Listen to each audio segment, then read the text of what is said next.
I want you to visualize a scene for a second. A really mundane one. Yeah, exactly. Like the absolute definition of boring corporate drudgery. Right. Imagine we are in a sterile open plan office. The fluorescent lights are humming overhead. You know that low-level buzz that gives you a headache by 3 in the afternoon? Oh, yeah. The kind that drains the life out of you. Exactly. And the carpet is that generic industrial gray stuff. Right. So there is a man sitting at a desk in this office. He's got a packet of crisps open. Maybe salt and vinegar. Yeah, or cheese and onions, something totally normal. He has a lukewarm cup of instant coffee sitting on a coaster. Just a standard Tuesday. Right. He looks a bit tired, a bit bored, and he is watching a video file on his monitor. He's taking notes. He clicks a mouse. He gets a crisp. And honestly, if you walk past him on the way to the water cooler, you wouldn't look twice. No, you wouldn't. It just looks like data entry. It looks like he's reviewing, I don't know, CCTV footage of a parking lot. Or checking compliance logs. Exactly. But the man is Paul Fitz Harris. Right. He is a detective. And the video he is grading while he mechanically eats his lunch depicts the sexual torture of a child. Yeah. And he isn't screaming. He isn't crying. He isn't, throwing the monitor through the window. He's categorizing it. Yes. He is looking for evidence. He is checking the time code. And that image right there, like Yeah. the crisps, the coffee, the fluorescent lights, and the absolute horror on the screen that really encapsulates the central paradox we are unpacking today. It does. Because how does the human brain adapt to a reality where you are literally categorizing nightmares as a process? Right. How does the extraordinary and the taboo just become a Tuesday afternoon? It's completely jarring thought to start with. I know it is. But we are doing a deep dive today into the career of Paul Fitz Harris. A very necessary deep dive. Absolutely. He spent 21 years in the Bedfordshire Police, and 14 of those were spent in the absolute trenches of the Child Protection Unit. And just for context for you listening, 14 years in child protection is an eternity. It's unheard of. It really is. The burnout rate in these units is astronomical. In many forces, detectives do 2, maybe 3 years before they essentially beg for a transfer. Yeah, back to robbery or fraud. Even homicide. Literally anything to get away from the content. So to do 14 years requires a very specific and perhaps very scarred type of psychology. Yeah, and Paul opens up about that psychology in the source material we've analyzed for today. Which is why I want to set the table for you right now. This is not a true crime thrill ride. No, absolutely not. We aren't here to gawk at the crimes or give you a scare. We are here to understand the mechanics of the investigation. The mindset of the people involved. Both the hunter and the hunted.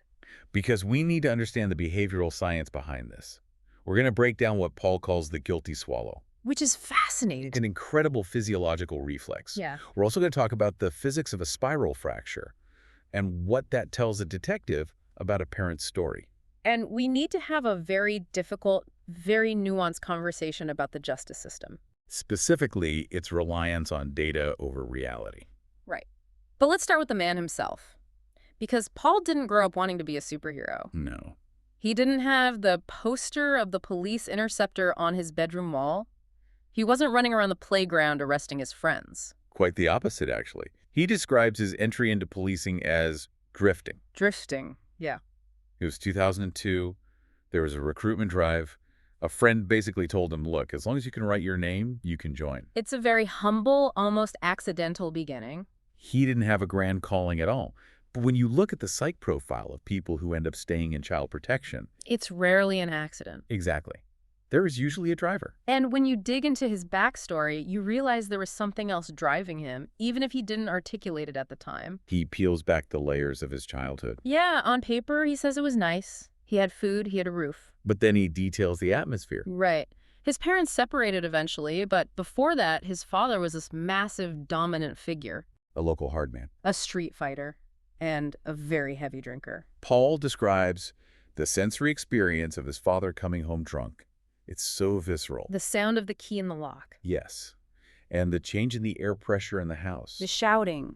And he talks about being an 8-year-old boy sitting there feeling one very specific emotion. Helplessness. Helplessness. That's the core memory. Fear, yes, obviously. But specifically, the inability to change the outcome. Right. And psychologists often refer to this as the wounded healer archetype. Expand on that a bit. Well, when a child grows up in a volatile environment where they lack agency, where they are totally at the mercy of a chaotic adult, they often spend their adulthood seeking professions where they can enforce agency. They want to take control. Exactly. They want to be the person who can stop the shouting. They want to be the person who can impose order on the chaos. But Paul mentions that this background usually splits two ways, doesn't it? It does. You have the unbreakable chain. Right, where the child learns that power equals violence. Yes. They see the dad shouting, so they grow up to be the dad shouting. They replicate the trauma because that's the modeled behavior of how to be a man. But Paul went the other way. He did. He identified with the victim, not the aggressor. He says he's like his mom, empathetic. He hates bullies. He hates seeing animals hurt. So fast forward to 2002. He puts on a uniform and he goes to Luton. Now, for our international listeners, or even those in the UK who don't know the geography. Luton isn't just a town near a London airport. No. In policing terms, Luton is what you'd call a high-velocity environment. High poverty indices, significant gang activity. Drug markets. Okay. And a very, very dense population. Paul describes it as a baptism of fire. His instructors at the training school were actually joking with him. They said, oh, you're going to Luton. You're definitely going to die. Which is just a great thing to hear on your first day. It really sets a tone. It's a total sink-or-swim environment. He talks about the immediate hostility, just being hated because of the uniform. People wanting to fight you just because you're standing there. Yeah, and honestly, within the first 10 weeks, he was ready to sink. He thought, this just isn't for me. What's interesting is why he felt that way. It wasn't just the danger, was it? No, it was the futility. And this is a really common complaint in uniformed response policing. Yeah. You are essentially applying a sticking plaster to a hemorrhage. You drive fast, blue lights on, you break up a fight outside a pub. You process the drunk, and then you release them. And then the next Friday, you do exactly the same thing with the exact same guy. He calls it a conveyor belt of misery. You're processing people, but you aren't fixing anything. You're just managing the decline. And that repetitive nature is what ultimately drove him to the child protection team. He wanted to make a tangible difference. He wanted to get off the conveyor belt and actually stop the machine. He wanted to solve the root problem. But moving to child protection meant shifting from dealing with public disorder, drunks in the street, to private terror. Behind closed doors. Exactly. And this was the early 2000s, so we have to remember, the job wasn't about the internet yet. No, it wasn't about terabytes of data or hidden hard drive. It was about physical, hands-on cruelty. We need to be specific here, because the source material is graphic, but it serves a vital purpose. It really explains the forensic reality of abuse. Right. He isn't talking about a slap on the wrist. He's talking about broken bones. Specifically, he talks about spiral fractures. Yeah. I want to pause on that term. Spiral fracture. It sounds very medical, but what does it actually imply in a policing context? So a spiral fracture, or a torsion fracture, occurs when a long bone is twisted. Okay. If a toddler falls out of bed, they might get a hairline fracture or a buccal fracture. Because it's a compression injury from hitting the floor. Exactly. But to get a spiral fracture, there has to be torque. Right. Someone has to grab a limb and forcibly twist it until the bone snaps in a corkscrew pattern. So when a parent comes into the hospital and says, oh, he fell down the stairs. But the x-ray shows a spiral fracture. The physics contradict the narrative. Completely. You simply do not get torsion from a fall. It is almost pathognomonic of abuse. Because it rarely happens accidentally in a domestic setting. No. It implies a deliberate, violent action by an adult. And he saw other things too. Human bite marks. Scalds. Right, from being held in hot baths. The scalds are particularly telling from an investigative standpoint. He describes what's often called glove and stocking burns. How does that work? Well, if a child falls into a bath accidentally, they thrash around. There are splash marks. The burn pattern is chaotic. Because they're trying to get out. Exactly. But if a child is held down in scalding water, you get a perfectly clean line where the water stopped. Like they are wearing a glove or a sock of red, burned skin? Yes. And that indicates the child was forcibly immobilized. That requires a very distinct mindset from the abuser. It does. Paul analyzes the root cause of this, and he calls it a toxic mix. Because it's rarely just one thing. No. It's alcohol, plus a fractured relationship, plus extreme financial stress. And the anger from that adult life just gets displaced onto the easiest target in the room. The child. But here is the distinction that Paul makes, and I think this is so crucial for us to understand. It wasn't just losing a temper. Yeah. We all know what it's like to snap or yell when we're stressed out. This was different. He describes a true vindictiveness. Calculated cruelty. It's the difference between an impulsive act and a punitive one. Right. Holding a child in scalding water isn't a momentary lapse of judgment. It takes time. It's a deliberate infliction of pain to assert dominance. There is one anecdote he shares that I think perfectly illustrates the mindset of these offenders. The staple gun story. Yeah. This story, It really stuck with me. it's a chilling glimpse into the domestic tyrant. Let me set the scene for you. So Paul is investigating a case where a man has thrown a baby. Just horrifying to begin with. Right. Luckily, the baby wasn't injured, but obviously the police are involved. They're at the house. They're interviewing the older sibling. A little girl, about 8 or 9 years old. Yeah. And she tells them something that has absolutely nothing to do with the baby. She says, "Daddy put the dog on the ceiling." And the police initially think, okay, she's confused. Or she's making up a story to cope. Right. But she wasn't. No. The father had actually taken the family dog, a living creature, and used a heavy-duty staple gun to affix its ears to the ceiling. To the ceiling. Just let that sink in for a moment. It's grotesque. It's horrific cruelty to an animal, obviously. But psychologically, what does it tell you about the man? It tells you he is a monster. It tells you he views every single living thing in that house as his absolute property. He is the king of the castle. Yes. He demands total submission through terror. If he can do that to the dog, the wife and the children know exactly what he can do to them. It creates a silence. A total paralysis of the family unit. Paul says if you saw this guy on the street, he'd be a nobody. A cretin, he calls him. But inside those four walls, he was a god. And that dynamic of fear explains the other profound tragedy Paul witnessed constantly. The failure of the mothers to protect the children. This is a really, really hard part of the conversation. It is. Paul admits how difficult it is to remain empathetic here.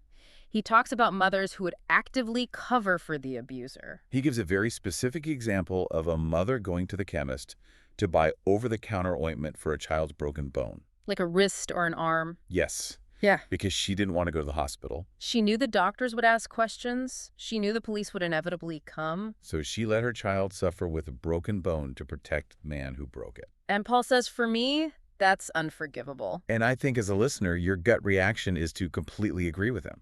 How can you prioritize a partner over your suffering child? It goes against every biological instinct we assume mothers have. But we have to look at it through the lens of that staple gun, don't we? We do. Because these women are often victims of extreme coercive control. Right. They have been groomed, isolated, and systematically, psychologically dismantled. Their entire reality is defined by the abuser. They aren't making rational choices. No, they are surviving in a war zone. They are terrified of him, or they are terrified of losing him because he has convinced them they are absolutely nothing without him. Paul acknowledges that complexity, but you can hear the deep frustration in his voice. Because he's the one who has to see the physical injuries. He's the one who has to pick up the pieces. Yeah. And as the years went on, the nature of the job shifted. Dramatically. The physical abuse cases never went away, obviously, but a new monster arrived. The internet. This is where the deep dive moves into the digital age. Around 2005, broadband became common in homes. And suddenly the abuse went global. And the first thing we need to do here is completely smash a stereotype. Because when I say online predator or pedophile, you probably have a very specific image in your head. The dirty raincoat brigade. Exactly. The creepy loner, the guy with thick glasses, bad skin, living in a basement. Socially awkward. Right. The kind of guy you wouldn't let near your kids instinctively. The cartoon villain. And Paul says that is absolutely not who they were arresting. Not even close. Yeah. He says the offenders were predominantly white males, often with incredibly stable jobs, families, and high standing in the community. He lists the professions he's arrested. It's shocking. Doctors, lawyers, teachers, care workers, even other police officers. That is the terrifying reality of hiding in plain sight. Yeah. These aren't people on the fringes of society. They are the pillars of society. They are the people you trust with your health, your legal affairs, your children's education. He calls it the million-dollar question, why? Right. Why do these highly successful men do this? If you have a career, a wife, a reputation, why risk it all for an image? Paul speculates on something called arrested development. Okay, let's unpack that. It's a psychological theory that suggests these men, despite their professional success, are emotionally stunted. So they never quite matured past a certain point in their adolescence. Exactly. So they can balance a complex spreadsheet or perform surgery, but emotionally, they are teenagers. They feel awkward or powerless in their relationships with adult women. They fear rejection. They fear true intimacy. But with a child or an image of a child, there is no rejection. No, there is only dominance. They project their needs onto a compliant, completely silent object. It's a safe space for their ego. They feel like the king of the castle in the digital realm, just like the staple gun guy was in his physical living room. It all connects back to that desire for control. Precisely. Hmm. And the capture of these men, the raid itself, is a fascinating psychological breaking point. Paul has a brilliant metaphor for executing a warrant. He calls it throwing a hand grenade into a normal life. I love that description. Not because it's happy, obviously, but Yeah. because it paints such an accurate picture. Yeah. He says you walk up to a house that is just drifting along nicely. The neighbors are out mowing the lawn. The kids are at school. The wife is in the kitchen making tea. Everything is totally fine. And then, boom, the police are at the door with a battering ram. And this is where we get to the guilty swallow. This is the detail that really stuck with me as a totally fascinating piece of behavioral analysis. Break this down for us. What does Paul mean? So Paul says when the door opens and he presents the warrant, he isn't really listening to what they say. No. He's watching their throat. Because the verbal denial is entirely rehearsed. These men have played this exact moment out in their heads 1,000 times. They all say the same things. I don't know what you're talking about. You have the wrong house. I'm a doctor. But the body cannot lie in that moment of extreme stress. No, it's the autonomic nervous system taking over. Right. When a human being is confronted with an existential threat, and for these men, this is the end of their life as they know it, the fight-or-flight response instantly kicks in. The sympathetic nervous system floods the body with adrenaline. And what does that do physically in that exact second? One of the immediate side effects is the rapid shutdown of non-essential functions, which includes digestion and salivation. So the mouth goes instantly dry. Cottonmouth. Complete lack of saliva. So in order to speak, to get that rehearsed denial out, They have to lubricate the throat. They have to force it, so they swallow. it's a hard, audible, jagged swallow. You can physically see the Adam's apple bob violently. Paul says if they swallow, it's them. It's almost a diagnostic tool. It is the physical manifestation of a secret life colliding with a public life. It's the moment the mask slips. The mouth lies, but the throat tells the absolute truth. And consider the chaos that ensues immediately after that swallow. It's pandemonium. You have the denial from the offender, obviously, but you also have the denial from the family. The wives. Paul says they almost always refuse to believe it. He's a good man. It must be a mistake. He was just downloading music. Someone must have hacked the Wi-Fi. Which puts the police in a terrible position. They have to tell this wife, you need to be open-minded here because you have a safeguarding responsibility to your children. They literally have to shatter her entire world just to protect the kids. And then there's the betrayal. Oh, this is the part that makes my blood boil. Paul talks about fathers who, when caught red-handed, try to blame their own children. It wasn't me. It must be my adult son who lives here. He uses the computer. Can you even imagine? You are willing to let your own child take the fall for your depravity. You're willing to let your son go to prison to save your own reputation. It speaks to the absolute narcissism of the offender, self-preservation above all else. Paul notes the sheer cowardice. These men who feel so incredibly powerful viewing this content and dominating these children digitally. They crumble instantly when confronted by real authority. And once they're in the interview room, the excuse Rolodex comes out. We talked about the denial at the door, but once the forensic evidence is sitting there on the table, the excuses start flying. I was bored. I was drunk. It was an accident. I was depressed. Paul's rebuttal to the depression excuse is just cutting. He says, I've been low. Everyone has been low. Depression doesn't make you seek out images of a naked 5-year-old to cheer yourself up. It's a totally valid point. Depression manifests as lethargy, a lack of interest in the world. It does not manifest as a sudden, specific urge to view illegal images of grade A abuse. No, that requires a specific pathology. But there is a progression, isn't there? Yeah. It doesn't usually start with the worst of the worst. No, and that's the slippery slope or the desensitization process. It usually starts with completely legal pornography. But for some brains, The dopamine hit from standard porn just wears off. It's exactly like any other addiction. You build a tolerance. Exactly. If you drink 3 beers every day, eventually you need 6 to feel the same buzz. If you watch standard porn every day, eventually it becomes boring. It becomes vanilla. Right. The brain stops releasing the same amount of dopamine, so they need a higher stimulus. So they move to extreme but still legal porn. And that gets boring. And the thrill becomes the taboo. The fact that it is illegal, the fact that it is fundamentally wrong, is what adds to the arousal. It's a spiraling addiction to transgression. They are chasing a high that keeps moving further and further away. And the police have to follow them down that spiral. Which brings us back to that image in the intro, the detective grading the videos. We need to explain the categorization, because it's not just categorized as bad stuff. No, there is a very formal, rigid system in the UK. Right. It's generally graded A, B, and C. Category C is typically posing. It's indecent, inappropriate, but usually there is no contact or explicit sexual activity.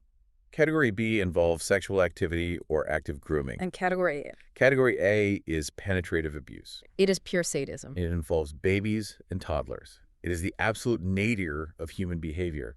It is the stuff that literal nightmares are made of. And Paul's job, day in and day out, was to watch this content and assign a letter to it. That's a C. That's an A. He describes the profound dissonance of doing that while eating a packet of crisps. The brain simply cannot process that level of trauma in real time. If you reacted emotionally to every single video, if you cried for every child, you would collapse by lunch. You wouldn't be able to do the job. So the brain compartmentalizes. It builds a massive wall. He calls it PTSD, but he says it haunts you later. In the moment, you are a machine. You are grading. You are processing. But years later, when you close your eyes, those images come back. And the volume of it is just overwhelming. Paul says his unit started with 4 officers. By the time he left, it was 15. And they still couldn't keep up with the caseload. He used the phrase shooting fish in a barrel. He says offenders are on every street in every town. That is a terrifying thought for you to hear as a listener. We aren't talking about a rare anomaly. We're talking about a hidden epidemic. Which leads us directly to the justice gap. Because if you catch the fish, what actually happens to them? This is the part that feels like a punch in the gut. You have these detectives completely risking their mental health to catch these guys. They raid the house, they find the evidence. And then the good character defense happens. This is a massive systemic failure. The offender walks into court, they're wearing a very nice suit, they have an expensive barrister. And they present a narrative. I have a good job. I am a pillar of the community. I have a family to support. This was just a moment of madness. And the judge. The judge often just sees a spreadsheet. That's the core of the problem. The prosecution hands over a summary. Count 1, 50 images. Count 2, 100 images. The judge sees data points.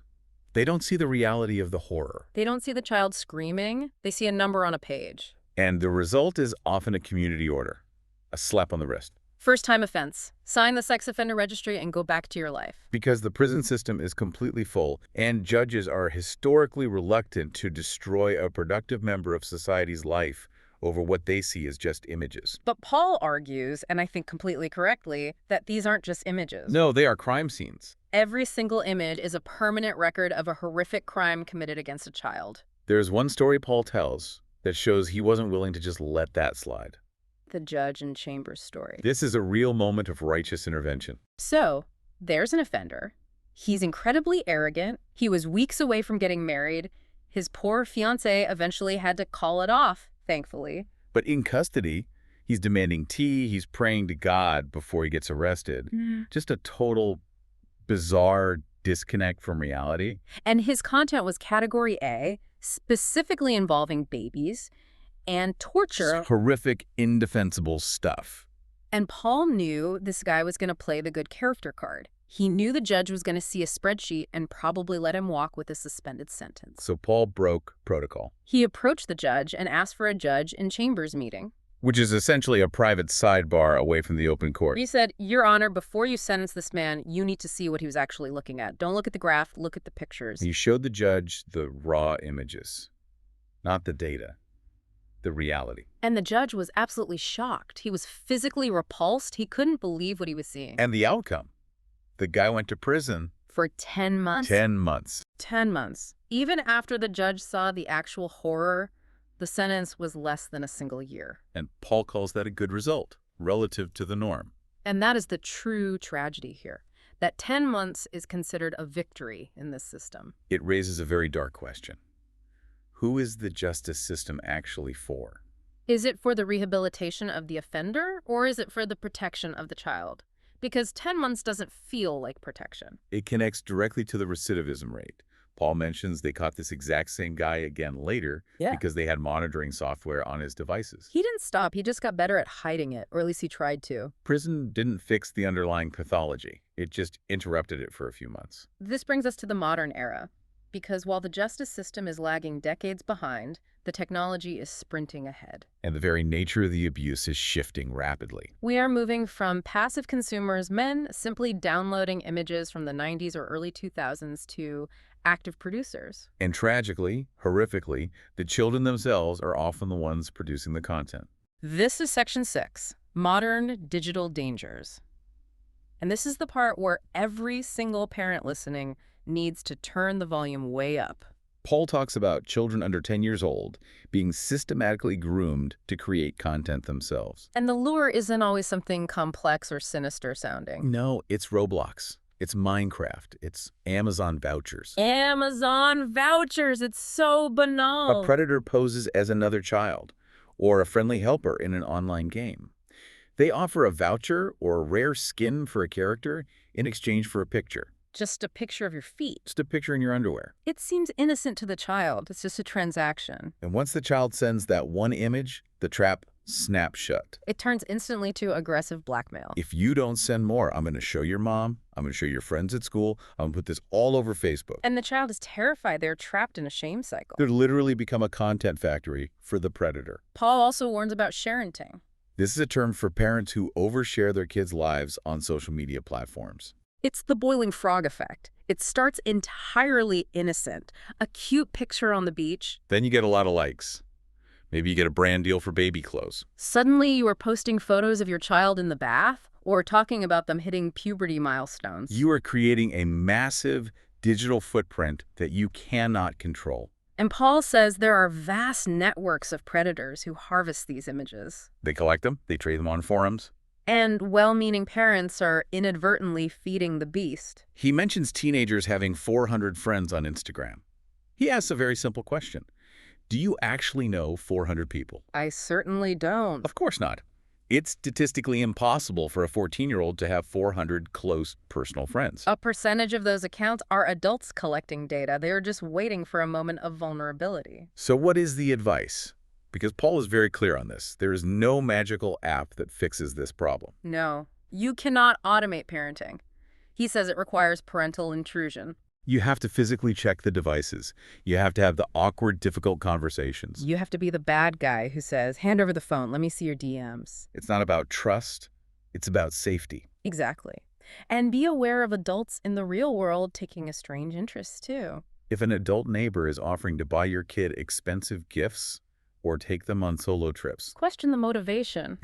Every time. It's uncomfortable, but it's a necessary skepticism. We're coming to the end of this deep dive. Yeah. And we have to address the elephant in the room, the philosophical conflict at the heart of all this. How do we actually solve this? Because as Paul says, we cannot arrest our way out of this epidemic. The volume is just too high. The police are completely overrun. If we just keep arresting people after they have already offended, we're always one step behind. The damage is already done. He talks about the German model kein Täter werden, which translates to don't offend. It's a very progressive program where potential offenders can seek intensive therapy before they ever commit a crime. And crucially, it's confidential. They aren't reported to the police for having the thoughts. This is a massive ethical debate. In the UK, we have the Lucy Faithfull Foundation, but many potential offenders are terrified to call because they fear arrest. The German model prioritizes prevention over punishment. It treats the urge as a medical issue to be managed, not just a crime to be punished. I know the visceral perspective and the perspective of many of you listening, I'm sure, is anger. Lock them up forever. Throw away the key. Kill them.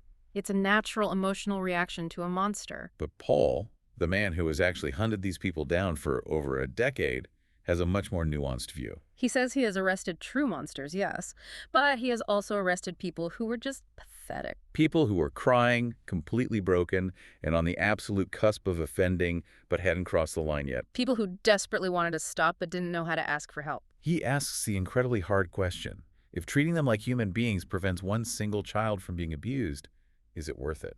That is the ultimate utilitarian calculus. Does our deep moral disgust prevent us from actually solving the problem? If we demonize them so much that they hide in the darkest shadows until they finally strike, have we really protected anyone? Or have we just satisfied our own need for self-righteousness? It's a really heavy thought to sit with. Paul admits that even after leaving the force, the things he saw haunt him daily. But he still holds on to that preventative mindset. So let's wrap this up. What are the key takeaways from Paul's journey for you to remember? First, the guilty swallow. It is the physiological sign of the secret life collapsing. The body betrays the lie. Second, the terrifying normalcy of the offender. They are doctors, lawyers, neighbors. They hide in plain sight. Do not rely on stereotypes to keep your children safe. And third, the urgent, desperate need for digital vigilance. The predators are in your living room right now through the iPad screen. You have to stand guard at the digital door. It's a constant vigil. So here's my final provocative thought for you to chew on as we leave. We spend billions of dollars on prisons. We spend billions on reactive policing. But as a society, we are almost completely unwilling to spend money on therapy for potential pedophiles. We are too disgusted to help them stop before they hurt a child. And until we are brave enough to bridge that gap, until we are brave enough to treat the pathology before it becomes a crime, we're just waiting around for the next victim. Check your privacy settings today. Have that difficult conversation with your kids today. Don't wait. Thanks for listening to The Deep Dive. Stay safe out there.